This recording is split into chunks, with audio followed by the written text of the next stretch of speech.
A jemi lodhë të votu ka të shpesh, apo si që duket nga ka ju në gjak, jemi bo maraglit zgjedhjeve. Qësh po e përjetojmë? Pash po flasë me ironi. Do të bëjmë sport nacional. Sport nacional. Edhe me korim rezultatet mira. Ja uftojnë këtë rajonit, kampion. Ja kemi kalu Bullgarisë për proceset zgjedhore të faktën. Antigona, kur po e flasim sigurisht me këtë ironinë e zgjedhjeve të shpeshta, pra 3 palë zgjedhje nacionale për këta pak muaj, rreth një vit e gjysmë, çka mendon se ndikon kjo te qytetari, si ndikon te ti, te njerëzit që ti nje, tek edhe diaspora me që ke bërë vite duke jetuar në Amerikë?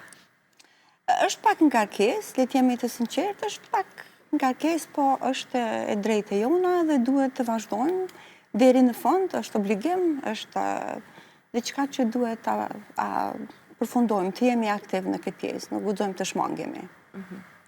Azren, e ke vrejtë që gjatë viteve sa ke qenë në Londër me komunitetin shqiptarve atje, kur flasim, dim që diaspora jonë janë shumë të përfshirë në proceset zgjedhore, shfrytëzojnë të drejtën e tyre, qoftë me post, qoftë duke ardhur fizikisht, pra duke planifikuar gjithë familja. Vetë nga eksperienca personale, ka ndodhur që edhe gjatë jetesës në Londër